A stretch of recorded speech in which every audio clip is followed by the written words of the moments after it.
अफसाने का उन्वान है दुआ। मुल्ला दो प्याजा जैसी सफ़ेद दाढ़ी, मुन्हनी सा जुस्सा, देखने में नहीं मगर मजबूत, गालों की हड्डियाँ उभरी हुई, छोटी सी तेज़ तेज़ हरकत करती सब्जी माइल आँख, दूसरी आँख बचपन में किसी हादसे में ज़ाया हो जाने की वजह से अब उस जगह फ़कत थोड़ी सी जिल्द इकट्ठी हुई दिखाई देती थी। 8 साल पहले जब उनके साथ दुआ सलाम थी तो उनके छिद्रे मगर उठे हुए बालों वाली भवें अभी सफ़ेद नहीं हुई थी। हाँ, अलबत्ता आवाज़ ऐसी ही बारीक थी।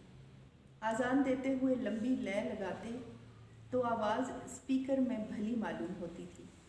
अब जो आज़ान देते सुना तो महसूस हुआ कि लंबी तान में कपकपाहट नुमायाँ हो चुकी है। जिस ज़माने में हम लोग उस मोहल्ले में रहा करते थे, मेरी मौलवी साहब से हर रोज़ कम अज़ कम 2 बार यानी फजर और इशा की नमाज पर ज़रूर मुलाकात होती थी। मस्जिद हमारे घर के करीब ही थी। छुट्टी वाले दिन सिपारा पढ़ने वाले बच्चों की आवाज़ें आती, बीच में हाय हाय, आई आई आई, उफ उफ की आवाज़ें, अलिफ ज़बर आ, बे ज़बर बा, जीम ज़बर जा, अलिफ लाम मीम ज़ालिकल किताबों की आवाज़ों पर गालिब आ जाती। और ये उस रबड़ वाले पाइप का कमाल होता जो मौलवी साहब बच्चों पर बेदरेज इस्तेमाल किया करते। गुस्से में उनकी बारीक आवाज़ तेज़ धार आले जैसी हो जाती जो कानों के रस्ते कलेजा बरमा देती। मौलवी साहब मस्जिद से मुत्तसिल 2 कमरों के क्वार्टर में रिहाइश पजीर थे। बी मुलानी अगर उनके निकाह में ना होती तो शक्ल सूरत, चलत फिरत, हाल हुलिये और काटदार बारीक आवाज़ से दोनों को बहन भाई ही समझा जाता।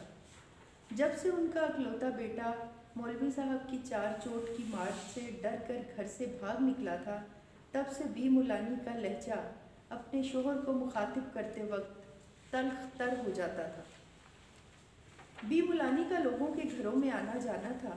लड़कियों को सिपारा पढ़ाने, मुर्दा औरतों को नहलाने और मैयत वाले घर 40 दिन तक गुठलियाँ और सिपारे पढ़ने के सिले में घर वापसी पर उनका हाथ कभी खाली ना होता। रुपए, खाना या इस्तेमाल की कोई चीज़ ज़रूर साथ होती। यूँ दोनों मियाँ बीवी के शबो रोज़ आसानी से गुजर जाते। बी मुलानी हमेशा एक जैसे हुलिये में ही होती। ढीली सी कमीज़ शलवार, सर पर रुमाल बांधने के बाद दुपट्टा खोल कर ओढ़ती और उसके ऊपर बहुत बड़ी चादर लपेटती जिससे मुंह को भी छुपाया होता। आंखों पर मोटे शीशों की ऐनक, हाथों पर दस्ताने, पाँव में प्लास्टिक के पुराने मटियाले बूट। गर्मियों में ये ओढ़े और लिपेटे हुए कपड़े मलमल के होते और सर्दियों में ऊनी और साथ एक बदरंग टोपी का भी इजाफा हो जाता। एक दिन हम सब घर वाले सर्दियों की धूप में घर की छत पर बैठे माल्टे खा रहे थे कि गली से शोर की आवाज़ सुनकर जल्दी से दीवार से झांका। मोहल्ले के चंद लोग एक चारपाई पर किसी खून आलूद वजूद को डाले तेज तेज चल और बोल रहे थे। पता चला बड़ी सड़क पर मुलानी भी हाथ में पकड़ी थैलियों और मुंह सर पर लपेटी बड़ी बड़ी चादरों दुपट्टों को संभालती किसी ट्राले की जद में आ गई हैं।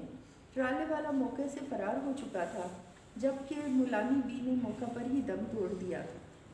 अहले मोहल्ला ने मुलानी के मरने के बाद काफ़ी अरसे तक मौलवी साहब का ख्याल रखा। रफ्ता रफ्ता लोग अपने मामूलाते ज़िंदगी में खो गए, लेकिन एक घराने ने मौलवी साहब को 2 वक्त का खाना भेजना गोया खुद पर फ़र्ज कर लिया। मैं अमूमन ईशा की नमाज के बाद कुछ देर तक मस्जिद में ही रुका रहता। मौलवी साहब की गुफ्तगू अमूमन ख्वाजा साहब की अनायत के गिर्द ही घूमती रहती। ख्वाजा साहब पर कुदरत बहुत मेहरबान थी। अफसर आदमी थे, नौकरों की फ़ौज घर पे थी, जिनमें चंद सरकारी थे, चंद गैर सरकारी। कोठी के पिछवाड़े 2 बड़े क्वार्टर थे जो मुलाजमों की रिहाइश के लिए इस्तेमाल होते थे। खाने पीने की किल्लत ना थी, आए रोज़ पार्टियाँ होती रहती थी। जो पकता एक छोटा डोंगा और बाज़-औक़ात 2 छोटे डोंगे भरकर चावल या रोटी के साथ मौलवी साहब को भिजवा दिए जाते। उन दिनों मौलवी साहब बात घुमा फिराकर उन खानों की लज़्ज़त, मयार, मिकदार और तनव्वो पर ले आते। साथ साथ ख्वाजा साहब के लिए दुआओं की पटारी खोल लेते। انواع و اقسام کے کھانوں کے ذائقے زبان پر تازہ کرتے جاتے اور نت نئی دعائیں وہ کھانے بھجوانے والوں کو دیتے جاتے، دنیا و آخرت کی بھلائی کی دعا دیتے اور پھر اس بھلائی کی تفصیلات میں اترتے چلے جاتے۔ ہر رنگ اور ہر ڈھنگ کی بھلائی خواجہ صاحب کے لیے ایسے مختص کرتے چلے جاتے کہ سننے والے ان کے مقدر پر رشک کرتے۔ خواجہ صاحب کی پروموشن ہوتی، بونس ملتا، ان کے بچے پاس ہو کر اگلی جماعتوں میں جاتے یا انہیں سرکار کی طرف سے بڑی گاڑی ملتی، غرض ہر بہتری اور بھلائی کی جڑ ان کے گھر سے آنے والے خوشبودار بھاپ اڑاتے پلاؤ بریانی سے جڑی ہوتی، اور اس جڑ میں پانی اور کھاد کی طرح دعاؤں کا چھڑکاؤ مسلسل جاری رہتا۔ مجھے دوسرے شہر میں ملازمت ملی تو سارا خاندان بھی میرے ساتھ وہاں شفٹ ہو گیا۔ وقت گزرتا رہا، خواجہ صاحب کے بڑے دونوں بیٹوں کے ساتھ پرانی یاد اللہ تھی، لہٰذا فون پر کبھی کبھار گپ شپ ہو جاتی۔ دونوں کی شادی ایک ہی دن ہوئی۔ خواجہ صاحب ریٹائرڈ ہو گئے اور دائیں طرف کے فالج نے بستر پر لٹا دیا۔ سرکاری گاڑی اور نوکر سب سرکار کے خزانے میں واپس جمع ہو گئے۔ گھر کا نظام بڑا لڑکا چلا رہا تھا، اس سے چھوٹا کاروبار میں کافی پیسہ برباد کرنے کے بعد ایک چھوٹی سی دکان پر بیٹھنے لگا تھا۔ پورے 8 سال بعد میرا اس شہر میں کسی کام سے جانا ہوا تو سیدھا خواجہ صاحب کے گھر ہی گیا۔ سب بہت اچھی طرح ملے، میرے سارے معاملات سے آگاہی ہوئی تو مجھے بصد عنایت انہوں نے رات کو ان کے گھر ہی ٹھہرنے کی دعوت دی، جو میں نے بخوشی قبول کی۔ عشاء کے وقت پرانی یادوں کو تازہ کرتا گلیوں میں گھومتا گھومتا مسجد جا پہنچا۔ بعد از نماز مولوی صاحب کے ساتھ بیٹھ گیا۔ ان کا حال احوال جاننا چاہا تو یکا یک وہ پھٹ پڑے، کہنے لگے کیا حال سناؤں؟ خواجہ صاحب کے ہاں سے جمعرات کے جمعرات 2 سوکھی روٹیاں اور دال آ جاتی ہے، باقی دن محلے والے کچھ تھوڑی مدد کر دیتے ہیں۔ میں نے کہا کہ خواجہ صاحب کب کے ریٹائر ہو گئے اور کافی عرصے سے بستر پر معذور پڑے ہیں، لیکن مولوی صاحب اپنی روح میں لگے بد دعاؤں کا مار باندھنے۔ نشانہ خواجہ صاحب کے بچے تھے کہ اللہ انہیں پوچھے، انہیں کوئی خوشی نصیب نہ ہو، انہوں نے میرا رزق بند کیا، اللہ ان کا رزق بند کرے۔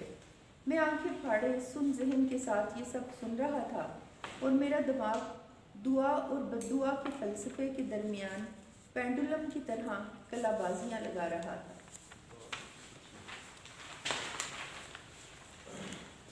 صاحبان محترم،